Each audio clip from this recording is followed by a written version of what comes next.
Right now on News 4 at 5, home explosion in North Buffalo. The side of the house just blew out, and he walked out of the house. Hear from neighbors who are now homeless after police say a man intentionally blew up his own house.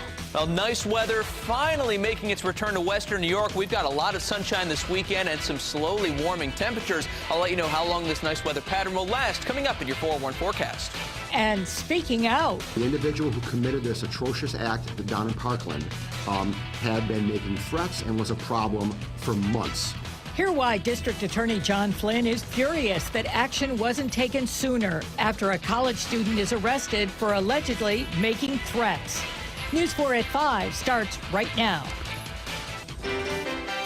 Live in high definition, this is Western New York's news leader. Now, News 4 at 5. And it was just inflamed. It was just, it exploded. We're learning more tonight about last night's house explosion in North Buffalo.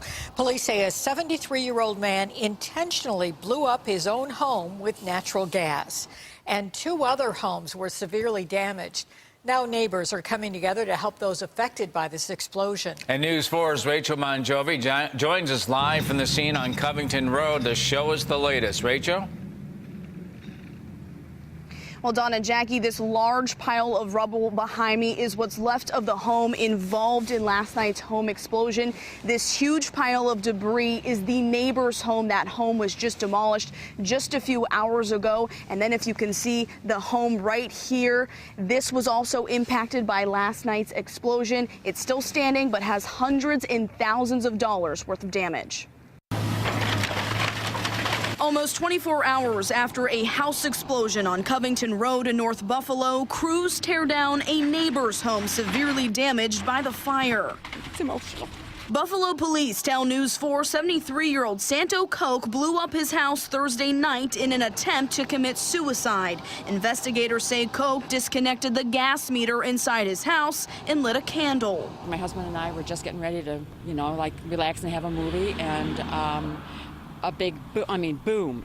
Just one big boom. Because natural gas goes upward and not out, investigators say Koch was able to walk away unharmed since he was in the basement of his home. The side of the house just blew out, and he walked out of the house. And thank God, thank God. 2 homes on either side of the explosion were badly damaged. Neighbors helped all afternoon as one family tried to salvage whatever they could before crews demolished their home. We don't just help each other in the bad, we help each other in the good, and now we're helping as much as we can. Koch is undergoing evaluation at ECMC. Sources say he was recently released for an extended stay from the hospital's psychiatric unit. We all knew, the whole neighborhood knows that he has some mental, concerns. But I never deemed him to be a threat to the neighborhood. He kept to himself. Neighbors say they've lived near Koch for decades, but this tight-knit neighborhood says they'll rise above this unthinkable tragedy.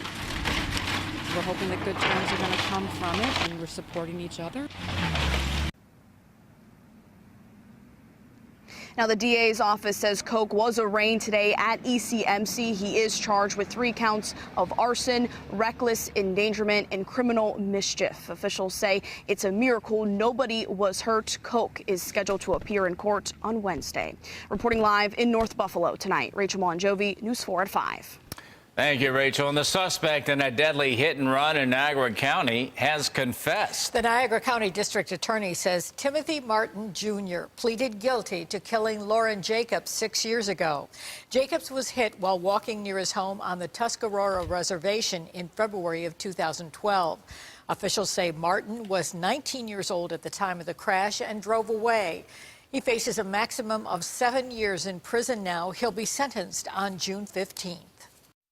We're going to need to have a reflection on our process and procedures because we've heard our students and we find it very important for us to listen and hear what they have to say. Well, there's a call for change tonight after a college freshman was charged with making threats against fellow students. The 19-year-old was arrested Wednesday on a weapons charge and then released on bail. And today he was arrested again. Briandon Mance attends Hilbert College, where many students say they are frustrated by the school's response. News 4's Jen Shantz tells us why. Jen? Well, Jackie, last night we heard from students who told us they felt unsafe on campus after whispers of a violent threat was made. We wanted to know, why wasn't everyone told right away? A Hilbert administrator says they followed protocol. Here's 19-year-old Mance in the town of Hamburg court this morning. He's now charged with 2 counts of criminal possession of a weapon and menacing. According to court papers, he told a fellow student he had a hit list and that he was going to bring a gun to school and start taking people off the list one by one. Hamburg police were called to the college Monday to investigate a student with a weapon. That's where they say they found a martial arts throwing star like this one in Mance's dorm room. Hilbert's administration says the threat was deemed not credible, and that's why they didn't send out a mass alert right away. The DA says the college should have been more proactive and accuses Hilbert's staff of not telling his team all the details when a deputy DA called the college yesterday. To be kind to Hilbert here, they were not forthcoming to me. And that to me, shows a pattern of what I've been hearing for the past couple of days from parents of students at Hilbert College and from students themselves who are concerned about their safety. Once again, we followed our safety protocols and procedures, working closely with the town of Hamburg as our main point, the town of Hamburg Police Department. You cannot confirm that a phone call even happened? No, at this point, if a phone call happened, what we do know is that they were told that they could go to the town of Hamburg Police Department. That is exactly what we would tell anyone who was calling to ask about that information. Bail for Mance was set at $2,500. The DA wanted it at $25,000. We're told he's expected to make that bail late this afternoon. Again, the college says its main law enforcement contact is Hamburg PD. That's who they say they reported all their concerns to. At 6 o'clock, how far back concerns about Mance go and whether or not he'll be allowed back on campus. For now, live in the newsroom, Jen Shantz, News 4 at 5. Never again! Never again! Never again! Hey, hey! Ho, ho! The NRA has got to go! If you dismiss this movement and continue ignoring our pleas and demands, then you are complicit.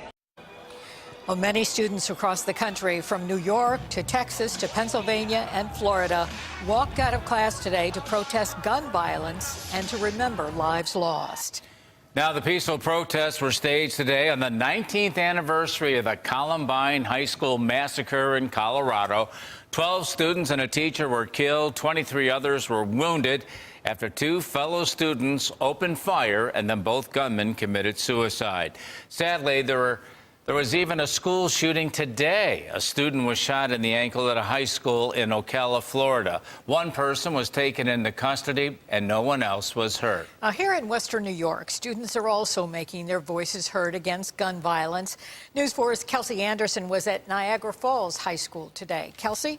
About 40 students walked out of Niagara Falls High School around 10 o'clock this morning.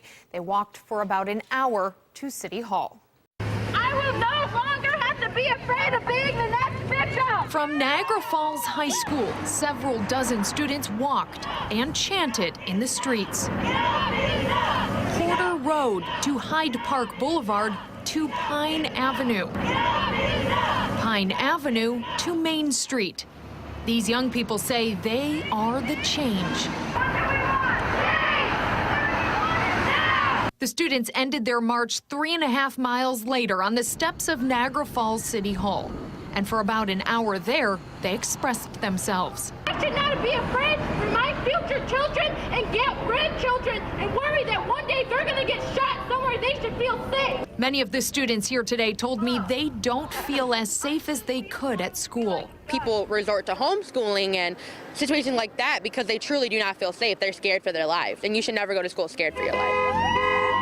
They're here, they say, to see reform. The answer, I feel, is definitely 100% more mental health. I think that teachers should have more training based on mental health versus using guns. And they say they are not going away. I think it is being heard somewhat, but I think if it needs to be heard more, I will speak louder, loud enough where everybody can hear.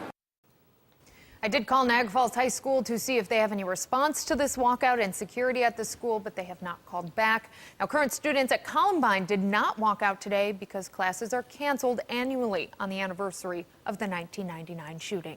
In the studio, Kelsey Anderson, News 4 at 5. Orchard Park police are holding an active shooter training session. That's tonight. EMS, the SWAT team, and others will simulate a response to a school shooting. This is happening at the middle school in Orchard Park from 7 to 11 p.m. tonight. Straight ahead in 2 minutes, a new report is finding money meant to improve the 9/11 system is not going where it's supposed to. Find out how the state is using that money instead. And coming up at 5:30, moving forward, the steps taken by Tops that would allow the company to start closing some of its stores.